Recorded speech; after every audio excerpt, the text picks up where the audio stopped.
Colony के अंदर एक पुराना 4 स्टोरी का बिल्डिंग था। उसके ग्राउंड फ्लोर पर राख से एक क्रॉस बना हुआ था। दरवाजे के चौखट के अंदर एक बच्चा खड़ा था। वो मुझे ही देख रहा था। उसकी पलकें नहीं झपक रही थी। 1 सेकंड, 5 सेकंड, 10 सेकंड, पूरी शांति। फिर उसने धीरे से अपनी पलकों को झपकाया और कुछ बोला। सुनाई तो नहीं दिया, पर लगा जैसे बोल रहा हो। अंकल, आप पे नहीं लगा ना? उस सवाल का मतलब मुझे तब समझ नहीं आया था। उस वक्त तक सब कुछ नॉर्मल था। भैया, आप पहले वसंत कुंज में रहते थे ना? हाँ, क्यों? मेरा एक दोस्त भी वहीं ब्लॉक बी साइड रहता है। कल अजीब सी स्टोरी सुना रहा था। कैसी स्टोरी? कुछ लिंक श्लिंक का चक्कर। लोग आंखें नहीं झपका रहे। व्हाट्सएप पे भी कुछ चल रहा है। मुझे तो लगा नॉर्मल कॉलोनी गॉसिप होगा। वो नॉर्मल नहीं था बंटी। वसंत कुंज एक्सटेंशन के ब्लॉक बी की सुबह हमेशा एक रूटीन से शुरू होती थी। वही टिपिकल मिडिल क्लास की पहचान। सुबह के ठीक 5 बजे सबसे पहले मंदिर की घंटी बजती थी। पंडित जी की आरती का फिक्स टाइम था। उस आवाज के साथ ही कॉलोनी के जितने भी कुत्ते थे सब एक साथ चिल्लाते थे और 2-3 मिनट बाद आदत अनुसार शांत भी हो जाते थे। 6 बजे तक कॉलोनी के अंकल आंटी लोग ट्रैक सूट और सलवार कमीज पहने पार्क का चक्कर लगाना शुरू कर देते थे। उनकी बातों का मुद्दा हमेशा पॉलिटिक्स, शेयर मार्केट या फिर आसपास की गॉसिप पर जाकर अटक जाता था। उसी वक्त साइकिल की चेन की आवाज के साथ न्यूज़पेपर वाला और दूध वाला घर घर जाके अखबार और दूध देते थे। एकदम सेफ और बोरिंग रूटीन था। किसी को अंदाजा नहीं था ये आवाजें, यही रोज का आना जाना आने वाले दिनों में कितना भयानक होने वाला है। अभी सब कुछ वैसा ही था जैसे पिछले 20 सालों से चला आ रहा था, सेफ और प्रेडिक्टेबल। पर पिछले कुछ दिनों से ये सेफ रूटीन धीरे धीरे बदल रहा था। संडे की सुबह थी। पार्क के बीचों बीच एक अजीब सा स्ट्रक्चर मिला था। कुछ चले हुए पेड़ की डालियां, एक पुराना मिट्टी का बर्तन और उसके बीच में रखी एक गुड़िया जिसके आंखों की जगह काले पत्थर थे। इस घटना ने कॉलोनी का डेली रिदम थोड़ा हिला दिया था, पर लोगों ने डरने की बजाय अपनी समझ के हिसाब से इसे सोचना शुरू कर दिया था। कॉलोनी का एक ऑफिशियल व्हाट्सएप ग्रुप था, ब्लॉग की RWA अपडेट्स। पिछले कुछ दिनों से नॉन स्टॉप मैसेजेस आ रहे थे इसमें। लोग हर अजीब चीज को कॉमन सेंस के चश्मों से देखने का कोशिश कर रहे थे। शर्मा जी ने लिखा था, ये पक्का कॉलोनी के पीछे वाले स्लम के लड़कों का काम है। रात में दीवार फांद के आए होंगे, किसी तांत्रिक का नाटक कर रहे होंगे। डराने की कोशिश है ताकि हम लोग वहां कंस्ट्रक्शन नॉइज की कंप्लेन ना करें। रिप्लाई में तुरंत मिसेस अय्यर ने मैसेज किया, I agree with Sharma ji. या फिर ये उन कॉलेज वाले टीनेजर्स का काम है। इंस्टाग्राम रील का प्रैंक। आजकल व्यूज के लिए ये बच्चे कोई भी अजीब हरकतें करते हैं। गुप्ता अंकल जो हमेशा हर चीज में पॉलिटिक्स ढूंढते थे, उनका एक लंबा ऑडियो नोट फॉरवर्ड हुआ। अरे भाई साहब, आगे RWA के इलेक्शंस आ रहे हैं। ये ऑपोजिशन वालों चाहते हैं कि कॉलोनी में डर का माहौल बने, हमारी करंट बॉडी इनकम्पिटेंट लगे। सीधा सा पॉलिटिकल प्रोपेगेंडा है और कुछ नहीं। कल रात कम्युनिटी हॉल में RWA की इमरजेंसी मीटिंग बुलाई गई। वहां भी माहौल गुस्सा और आर्ग्यूमेंट से ज्यादा खौफ का था। गेट पर सिक्योरिटी टाइट करो, गार्ड सो रहे होंगे, CCTV की वायर्स चेक करो, ऐसी ही प्रैक्टिकल बातें हो रही थी, पर किसी ने भी इस बात पर ध्यान नहीं दिया कि सीसीटीवी रात के स्पेसिफिक टाइम पे ग्लिच क्यों किया। इंसान का दिमाग जब किसी चीज को समझ नहीं पाता तो हमेशा सबसे पहले लॉजिकल और कंफर्टिंग झूठ को सच मान लेता है। सुपरनैचुरल या पैरानॉर्मल पढ़े लिखे लोग सोचते ही नहीं है इनके बारे में। मैं उस मीटिंग के आखिरी रो में अकेला बैठा था, चुपचाप सबकी चिक चिक सुन रहा था, पर मेरा दिमाग इन व्हाट्सएप की थ्योरीज पे नहीं था। मेरा ध्यान ठीक आगे बैठी मिसेस वर्मा के 15 साल के बेटे पर था, रोहन। रोहन आमतौर पे एक हाइपर एक्टिव बच्चा था, हमेशा अपने फोन में लगा रहता था या फिर दोस्तों के साथ मजाक मस्ती करता। पर पिछले आधा घंटा से वो अपने प्लास्टिक के चेयर पर एकदम स्थिर बैठा था। मुझे पहले लगा शायद वो ध्यान से मीटिंग सुन रहा है या फिर थका हुआ है, पर फिर मैंने फोकस किया तो उसके अंदर एक अजीब सी बेचैनी लगी। एक हल्की ठंडी सी लहर मुझ में दौड़ गई। रोहन अपनी जगह पर बिल्कुल नहीं हिल रहा था, पर उसकी आंखों में कुछ अजीब सा था। उसका ब्लिंक रेट, उसकी पलकें झपक नहीं रही थी। वो एकदम नॉर्मल नहीं लग रहा था। एक नॉर्मल इंसान हर 3-4 सेकंड में कम से कम एक बार पलकें तो झपकाता है। रोहन लगभग 2 मिनट से बिना एक बार भी पलकें झपकाए सामने वाले वॉल पर घूरे जा रहा था। पर जब उसने अपनी आंखें झपकाई तो मैंने देखा उसकी आंखों में आंसू भर गए थे, पर पानी गालों पर नहीं आ रहा था। उसकी आंखों का वो सफेद हिस्सा इतना लाल हो चुका था जैसे किसी ने पतली लाल निशान मार्कर से ड्रॉ कर दिया हो। ऐसा लग रहा था जैसे उसकी आंखें जल रही थी, पर वो जानबूझकर किसी अजीब जोर से उन्हें खुला रखने की कोशिश कर रहा था। कोई भूत प्रेत या डरावनी बात नहीं थी, बस एक अजीब सा डिटेल था। एक ऐसा डिटेल जो मीटिंग में चिल्लाते हुए किसी भी शख्स ने नोटिस नहीं किया, पर मेरे दिमाग में वार्निंग बेल बज उठा। मुझे लगा कुछ तो है जो इन व्हाट्सएप मैसेजेस और ये आरडब्ल्यू रूल्स के दायरे से बाहर है और डरावना है, और शायद ये धीरे धीरे हमारे बीच इस कॉलोनी में सांस ले रहा है। रोहन की उन आंखों ने मेरे दिमाग में एक बेचैनी पैदा की थी।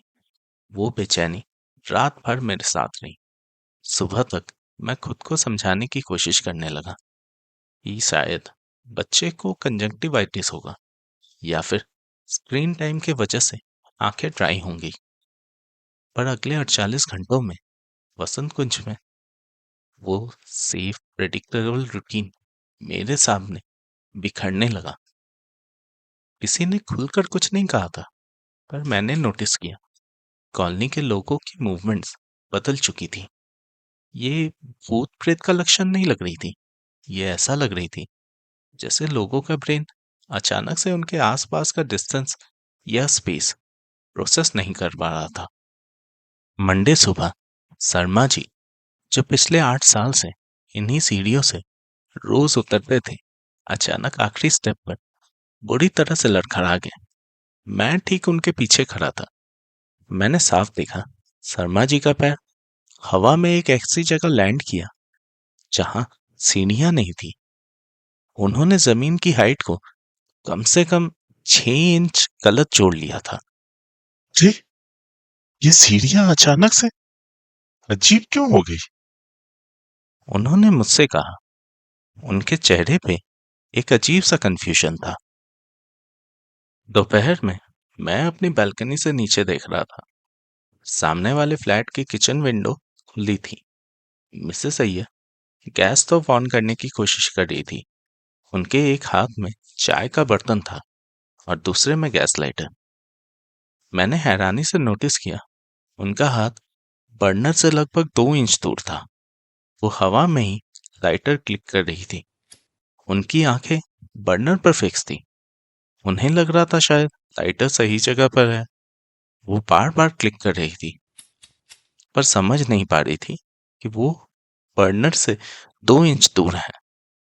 अचानक आग उनके हाथ तक पहुंच गया। वो घबरा के पीछे हट गई। शाम को पार्क में कॉलोनी के बच्चे क्रिकेट खेल रहे थे।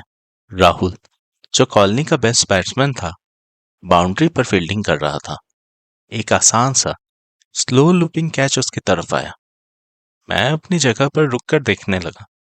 राहुल ने अपना हाथ आगे किया। आंखें बॉल पर ही कड़ी थी, पर जब बॉल उसके हाथ में आनी चाहिए थी, उसके हाथों से बॉल लगभग 3 फीट आगे जमीन पर गिरी। राहुल ने ऐसे रिएक्ट किया जैसे बॉल अचानक से गायब हो गया और सीधा जमीन पर टेलीपोर्ट हो गया। उसने अपने हाथों को अजीब से उलझन में देखा। उसकी आंखें शायद सही से काम नहीं कर रही थी। रात तक ये छोटे मोटे केसेस और बढ़ गए। कम्युनिटी हॉल के बाहर नाइट गार्ड राम सिंह चलते चलते सीधा खुले दरवाजे के फ्रेम से टकरा गया। दरवाजा पूरा खुला था। उसके पास निकलने के लिए पूरी जगह थी, पर उसने अपना शोल्डर सीधा लकड़ी के फ्रेम पे दे मारा था, जैसे उसके दिमाग ने फ्रेम को खाली जगह समझ लिया था। मेरे दिमाग में अलार्म बेल्स बजने लगे। ये कोई पागलपन नहीं था, ये शायद बायोलॉजिकल था। कोई इन्फेक्शन या कोई इन्वायरमेंटल टॉक्सिन जो ऑप्टिक नर्व्स पर अटैक कर रहा हो। मैंने सोचा इसको लॉजिकल और साइंटिफिक तरीके से अप्रोच किया जाए। मैंने चुपचाप कुछ मिनी टेस्ट कंडक्ट करना शुरू कर दिया। मैंने अपने फोन की स्टॉपवॉच को ऑन कर लिया और बैल्कनी में बैठकर लोगों को देखने लगा। एक नॉर्मल आदमी 1 मिनट में 15 से 20 बार पलकें झपकाता है। मैंने पड़ोस के मिस्टर गुप्ता को न्यूज़पेपर पढ़ते हुए देखा। 1 minute, 2 minute, 3 minute. Gupta uncle ने एक बार भी पलकें नहीं झपकाई। उनकी आंखों में भी वही अजीब सा लेयर बन गया था। आंखों का सफेद हिस्सा लाल बन चुका था, पर वो बिना किसी डिस्कम्फर्ट के पढ़ते रहे। ऐसा लग रहा था जैसे उनके दिमाग को ये समझ ही नहीं आ रहा था कि आंखें ड्राई हो रही हैं। शाम को जब मैं कॉरिडोर में टहल रहा था, तब मेरे सामने से एक पड़ोसी आ रहा था। मैंने जानबूझकर चाबियों का गुच्छा ठीक उसके साइड में गिरा दिया, उसके पेरिफेरल विजन को चेक करने के लिए। एक हेल्दी इंसान आवाज और साइड मूवमेंट दोनों से रिफ्लेक्स एक्शन को देखता है, पर वो शख्स बिना 1 मिलीमीटर हिले बिल्कुल स्ट्रेट देखते हुए आगे निकल गया। ऐसा लग रहा था जैसे उसका पेरिफेरल विजन खत्म हो चुका है, सिर्फ टनल विजन बचा है। अगली सुबह लिफ्ट में दोबारा रोहन मिला। मेरे हाथ में एक चॉकलेट थी। मैंने पूछा, रोहन चॉकलेट लेगा? पर इस बार मैंने हाथ सीधा नहीं रखा था। मैंने जानबूझकर हाथ को रोहन के चेस्ट से थोड़ा लेफ्ट रखा था। रोहन की आंखें चॉकलेट पर ही थी, पर जब उसने हाथ आगे बढ़ाया तो सिर्फ हवा मिली उसे। उसका स्पेशल जजमेंट पूरी तरह से टूट चुका था। उसका हाथ हवा में अंधे की तरह चॉकलेट पकड़ने की कोशिश कर रहा था। आखिर में जब उसका हाथ मेरे उंगलियों से ब्रश हुई, तब उसे पता चला। उसने अपने हाथ को एडजस्ट किया और चॉकलेट ले ली। रात के सन्नाटे में मैं आईने में अपने आप को देख रहा था। सब कुछ नॉर्मल था, पर तभी एग्जॉस्ट विंडो से बाहर दिखा तो मिसेस वर्मा के कमरे की लाइट ऑन थी। वो वहां किसी रोबोट की तरह खड़ी थी, हाथ में आईना लिए। उनका चेहरा बिल्कुल सपाट था, जैसे कोई इमोशन बचा ही ना हो। मैंने देखा कि वो आईने में अपने चेहरे को इतने पास ले आई थी कि उनका नाक ग्लास से टच हो रहा था, पर वो रुकी नहीं। उन्होंने आईने को और जोर से अपनी नाक पर दबा दिया, जैसे उनके दिमाग ने पेन सिग्नल्स को ब्लॉक कर दिया हो। वो बस दबाती रही। ग्लास उनके स्किन में धंस रही थी, पर उनकी आंखें वो अब भी खुली थी। बिना एक बार भी झपके। उस वक्त मुझे समझ आया, ये शायद बीमारी नहीं थी, ये एक मास फेलियर था। इंसान अपने ही दिमाग के अंदर कैद हो रहा था और उनका बॉडी अलाइनमेंट पूरी तरह से टूट चुका था। रात के उस खौफनाक घटना के बाद मेरे दिमाग में एक बात साफ हो गई थी। ये सारी बीमारियां, ये नजरों का कम देखना, ये सब किसी लोकल सोर्स से जुड़ा था। मैंने ठान लिया था, इस कॉलोनी की हिस्ट्री को छान मारूंगा। पुराने रिकॉर्ड्स और ऑनलाइन फोरम्स पर घंटों बिताने के बाद एक नाम बार बार मेरे आंखों के सामने आ रहा था। एक ऐसी जगह जो सालों से बंद थी। पुराने रेसिडेंट्स इसका जिक्र तो करते थे, पर दबी आवाज में। नजर ऑप्टिकल्स कॉलोनी के टी ब्लॉक की उस पुरानी डेड मार्केट के आखिरी कोने में ये दुकान हुआ करती थी। इसका शटर पिछले 8 सालों से गिरा था और उस पर जंग लगे हुए ताले को देखकर यह लगता था यहाँ कोई गलती से भी नहीं भटकता। मैंने दोपहर के सन्नाटे का फायदा उठाया और दुकान के पीछे उस टूटी हुई जाली से रास्ता बना के अंदर घुस गया। अंदर कदम रखते ही हवा एकदम भारी और बासी महसूस होने लगी। दुकान का नजारा किसी पुराने कब्रिस्तान जैसा था, जहां कब्रों की जगह चश्मे रखे थे। कांच के डिस्प्ले में पुराने चश्मे पड़े हुए थे, पर उनपे इतनी धूल थी जैसे किसी मरी हुई मछली की आंखें हों। मुझे ऐसा महसूस होने लगा जैसे ये फ्रेम्स मुझे ही देख रही हों।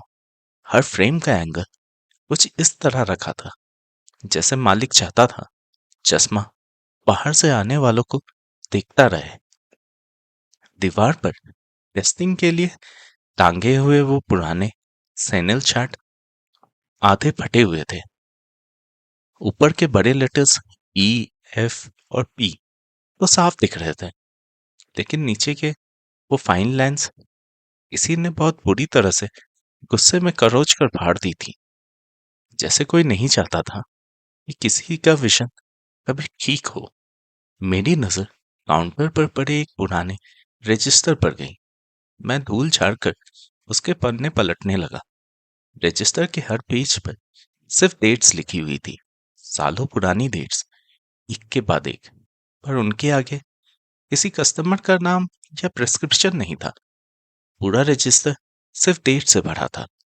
ऐसा लग रहा था जैसे वो किसी के आने का इंतजार कर रहा था या किसी ऐसी चीज का हिसाब रख रहा हो जिन्हें शब्दों में बयान नहीं किया जा सकता। लेकिन सबसे ज्यादा अजीब बात यह थी कि दीवार के ठीक पीछे एक टंगी हुई ब्लैक एंड व्हाइट फोटो थी। उसमें एक आदमी था जिसका चेहरा बिल्कुल इमोशनलेस था, पर उसकी दोनों आंखें कसकर बंद थी। ये गलती से बंद हुई आंखें नहीं थी, वो जानबूझकर बंद कर रहा था। ये किसी डर से बंद हुई आंखें लग रही थी, जैसे वो किसी चीज को देखना ना चाहता हो, किसी चीज का शायद डर हो उसे। अंदर मेरी सांसें घुटने लगी थी, इसलिए मैं जल्दी से बाहर निकला। शटर के पास खड़े होकर गहरी सांसें ले ही रहा था कि पीछे से एक आवाज आई, वो दुकान अब कभी नहीं खुलेगी बेटा। मैं मुड़कर देखा और केदार चाचा खड़े थे। उनकी यहीं पे एक छोटी सी गुमटी थी, वॉच रिपेयर की। वो इस कॉलोनी में बहुत पहले से रहते थे। मैंने उनसे दबे शब्दों में पूछा दुकान मालिक और उस अजीब सी तस्वीर के बारे में। केदार चाचा ने हल्की सी आवाज में बताया, बिना मेरे आंखों में देखे, उसने एक बार बोला तो था, इंसान अंधा नहीं पैदा होता, अंधा बनाया जाता। इससे पहले कि मैं उनसे कुछ और पूछ पाता, उन्होंने अपना झोला उठाया और बिना मुड़े वहां से चले गए। कुछ बताया नहीं, कुछ समझाया नहीं, वो बस एक लाइन हवा में छोड़ दिया उन्होंने, जो मेरे दिमाग में किसी जहर की तरह घुल सी गई। केदार चाचा की वो आखिरी लाइंस मेरे दिमाग में घर कर चुकी थी। वो शब्द बार बार मेरे कानों में गूंजने लगे थे, पर अब वसंत कुंज में जो हो रहा था वो पहले से ज्यादा डरावना लग रहा था। ये अब एक धीमी जहरीली बीमारी बन चुकी थी जो लोगों के दिमाग को और उनके आसपास की दुनिया को बदल रही थी। ये वो वक्त था जब हमारे कॉलोनी का आम रूटीन बदलने लगा था।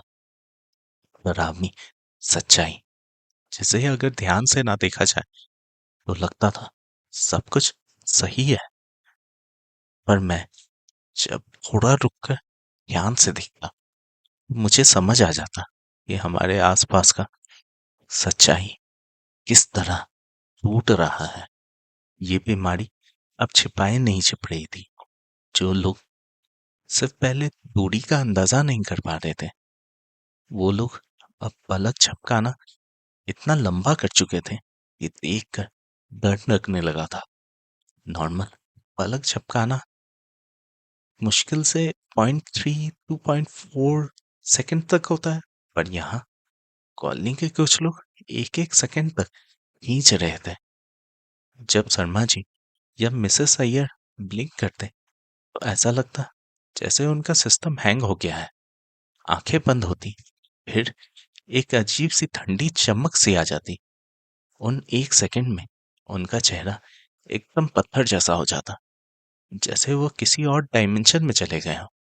सबसे ज्यादा डर मुझे तब लगा जब मैंने लिफ्ट में देखा वहां कोई भी ब्लिंक करता आसपास के रिफ्लेक्शन में एक फ्रैक्शन के लिए सही, पर वो आईना उनके मूवमेंट्स को प्रोसेस नहीं कर पा रहा था। ये बीमारी अब सिर्फ लोगों के दिमाग तक नहीं रुकी, हमारे आसपास की चीजें भी टेढ़ी मेढ़ी होने लगी थी। मैंने देखा जब कोई ऐसा शख्स जिसे ये बीमारी लगी थी ब्लिंक करके वापस आता तो चीजें अपनी जगह से हिल चुकी होती थी। गुप्ता अंकल के घर में एक पुराना घड़ी पड़ा था, 10 साल से एकदम सीधा टंगा था। पर उस दिन जब उन्होंने अपनी कॉलोनी में वो लंबा अजीब सा ब्लिंक किया, जब पलकें खुली तो वो घड़ी थोड़ी सी तिल्ट हो गई। ना कोई हवा चली, ना किसी ने छुआ, बस जैसे उनके हिसाब से थोड़ा शिफ्ट हो गया। अब हर दरवाजा, हर फोटो फ्रेम, हर हिंज थोड़ा ऑफ लगने लगा था। पर अगर तुमने ये सब पहले नहीं देखा होता तो तुम्हें समझ नहीं आया होता। लोगों का व्यवहार बदलने लगा था। पहले लोग आई कांटेक्ट से डरते थे, पर अब अब वो किसी मूर्ति की तरह घूरते रहते थे। शाम को बैल्कनी में लोग बातें नहीं करते, एक दूसरे को बस घूरते रहते। बच्चों ने इसे खेल ही समझ ली, द स्टेडिंग चैलेंज। बिना पलके झपकाए एक दूसरे को घूरते रहते। और जैसे जैसे बच्चे ये खेल खेलते रहते उनकी आंखें भी पानी से भर जाती और उनकी पलकें भी नहीं गिरती, जैसे ये बीमारी फैलने लगी है और जो भी ये चैलेंज करता है ये बीमारी उसके अंदर घुस जाता है। अब ये बीमारी फोन में भी घुसने लगा था। संडे सुबह सुबह RWA व्हाट्सएप ग्रुप पर एक सिंपल सा मैसेज आया, आंखों में थकान है, 20 सेकंड तक आंखें बंद ना करें, खुद को टेस्ट करें। धीरे धीरे ये एक वायरल चैलेंज सा बन गया। लोग बड़े गर्व से लिखते, मैंने 45 सेकंड तक मुझे एक क्लियर डॉट दिख रहा है। उन्हें लग रहा था वो मजे कर रहे हैं, पर असल में ये दावत थी उस अंधेरे की तरफ जो हमारे दिमाग पर अब कब्जा कर रही थी। मुझे लगा कि अगर मुझे इसके जड़ तक पहुंचना है तो मुझे खुद को आग में झोंकना पड़ेगा। उस रात मैंने आईने के सामने खड़े होकर अपना स्टॉपवॉच ऑन कर लिया। 5 सेकंड, 10 सेकंड, सब ठीक था। 15 सेकंड, आंखों में ऐसी जलन हुई जैसे किसी ने मिर्ची डाल दी हो। मेरा शरीर चीख रहा था, पलके गिरा लो, पर मैंने कोशिश जारी रखी। 20 सेकंड, अचानक आईने में मेरा रिफ्लेक्शन मुझसे अलग होने लगा। मैंने थोड़ा सा सर हिला, पर आईने वाली इमेज 1 सेकंड बाद रिएक्ट किया। तभी मुझे अपने साइड में कुछ काला सा दिखा।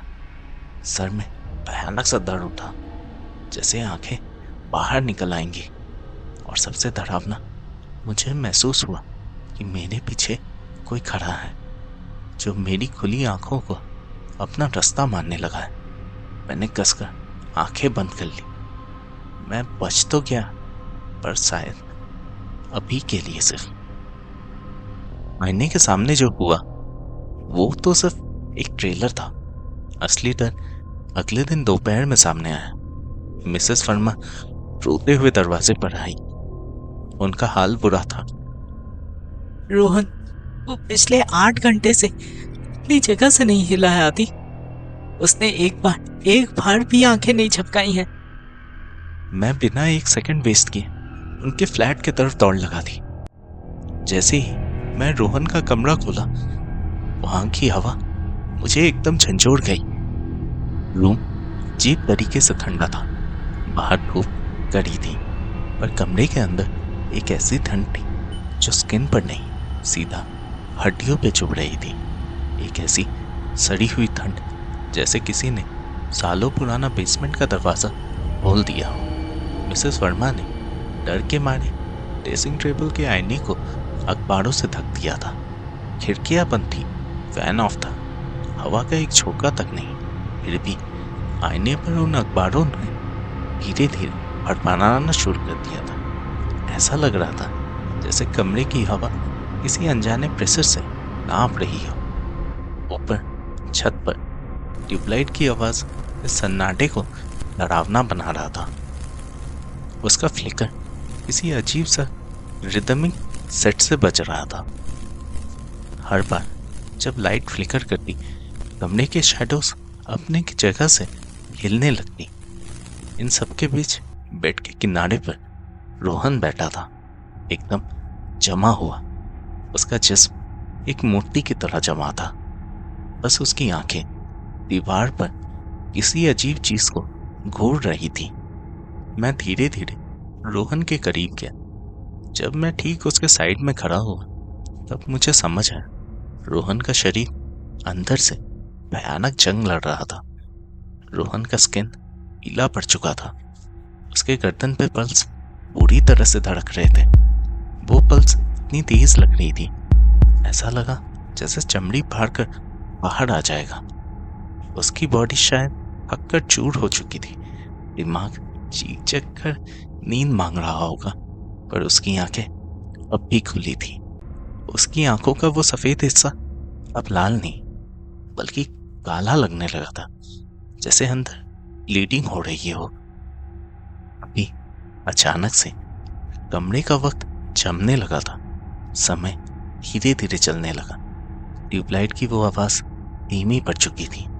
मुझे अपनी सांसों की आवाज भी आने लगी थी।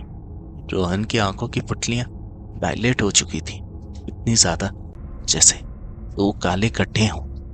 ऐसा लग रहा था कि हमारी सच्चाई में कोई ऐसी चीज आ गई है जिसे हमारा सच समझ नहीं पा रहा। एक ऐसी चीज जो बिना पलके झपकाए देखे जाने पर ही इस दुनिया में आ सकती है, और उसे अपना रास्ता मिल चुका है। रोहन की पलकें कांप रही थी, उसके मसल्स जी जान लगा के लड़ रही थी। तभी रोहन के लेफ्ट आई से एक मोटा दूध जैसा आंसू गाल पर गिरा। आंसू की गिरने की स्पीड इतनी धीमी थी जैसे हवा पानी में बदल चुका हो, और फिर स्लो मोशन में उसकी आंखें आखिरी बार बंद हो गई। ये कोई नॉर्मल ब्लिंक नहीं था, ये पूरी तरीके से कोलैप्स था, जैसे किसी बर्बाद हो चुकी बिल्डिंग का आखिरी दीवार गिर रहा हो। भारी थकी हुई पलकें धीरे धीरे नीचे आई, पर झटका पूरे कमरे में महसूस हुआ। ट्यूबलाइट एक आखिरी जोर के साथ हमेशा के लिए फट गया। बाढ़ के झटके के साथ आईना नीचे गिर गया। कमरे में ऊपर अंधेरा सा छा गया। वो आंखें बंद हो चुकी थी, पर अंधेरे में कुछ और खुल चुका था। ट्यूबलाइट के फटते ही पूरा कमरा अंधेरे में डूब गया। पर ये कोई साधारण अंधेरा नहीं था। ये ऐसा अंधेरा था जिसमें दूरी का कंसेप्ट खत्म हो चुका था।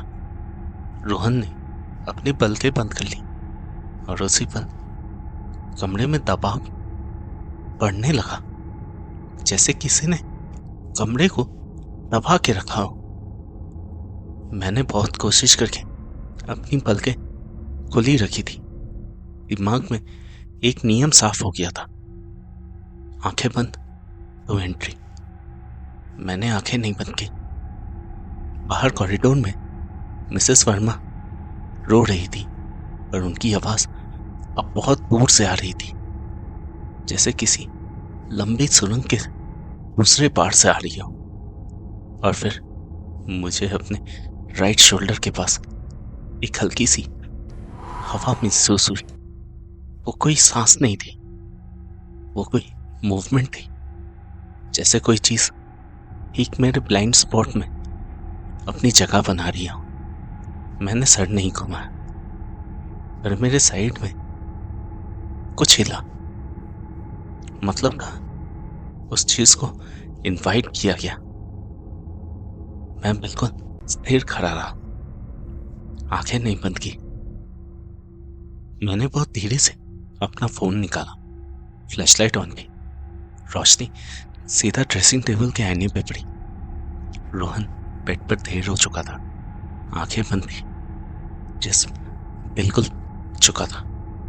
मैंने अपना हाथ हल्के से उठाया। आईने में मेरा हाथ थोड़ी देर बाद उठा, सिर्फ माइक्रोसेकंड का गैप, पर वो सच था। ये ग्लिच सिर्फ लोगों में नहीं था, ये पूरी रियलिटी में फैल रहा था। फ्लैशलाइट के सेंटर के बाहर आईने के डार्क कॉर्नर्स में मुझे डिस्टॉर्शन फील हुआ, जैसे हवा में राख बह रही हो। वो फॉर्म नहीं ले रहा था, बस वेट कर रहा था। रोहन सरेंडर कर चुका था। अब शायद अगला फ्रेम मैं था। बस एक बार पलकें झपकाने की देरी थी। मेरी आंखें बुरी तरह से चल रही थी, मेरा सर दर्द से फटा जा रहा था, पर मैंने पलकें नहीं झपकाई। उस पल मुझे समझ आ गया, ये कोई ब्रेवरी टेस्ट नहीं था, ये तो शायद एंड्योरेंस का टेस्ट था। और एंड्योरेंस में गलती का मार्जिन 0 होता है। मैंने धीरे धीरे पीछे हटना स्टार्ट किया, एक स्टेप करके। आईने पे नजर गड़ी थी। जैसे ही दरवाजे तक पहुंचा, मैंने हैंडल पकड़ा और जैसे ही घर से बाहर निकला, कॉरिडोर की रोशनी मुझ पर पड़ी और तब जाके मैंने ब्लिंक किया, धीरे से, कैलकुलेटेड ब्लिंक। जब आंखें खोली, सब कुछ नॉर्मल लग रहा था। कॉरिडोर की लाइट जल रही थी। मिसेस वर्ना अब भी वहीं रो रही थी, और उस कमरे के अंदर क्या था वो अब मेरी जिम्मेदारी नहीं थी। मैं पीछे मुड़कर देखना का सोच रहा था, पर खुद को जिंदा रखना चाहता था। कभी कभी सर्वाइवल ही सबसे सेल्फिश डिसीजन होता है। मैं अब लॉक पी के बारे में ज्यादा बात नहीं करता बंटी। पर रोहन का क्या हुआ भैया? जो होना था हो गया। मेरा दोस्त बोल रहा था ब्लॉक भी अब भी थोड़ा अजीब लगता है, लोग थोड़ा ऑफ लगते हैं। लोग बहुत दिनों से ऑफ है, बस पहले नोटिस नहीं करते थे। क्या भैया, हर चीज में पैटर्न देख लेते हो? पैटर्न देखना प्रॉब्लम नहीं होता, उसके बाद वहां रुकना प्रॉब्लम होता है। वैसे भैया, आप सच में डर गए थे क्या? डर नहीं, मैं बस वहां से निकल गया है। मैं शायद उसे बचा सकता था, पर मैंने सर्वाइवल चूज किया। अब सब नॉर्मल है ना भैया? नॉर्मल का मतलब सिर्फ ये होता है ये हमने एडजस्ट कर लिया, बाकी सब ठीक है, बस आदत बदल गई है। क्या? अब मैं पलके कब झपकाता हूँ, और जब करता हूँ तो उन्हें काउंट करता हूँ।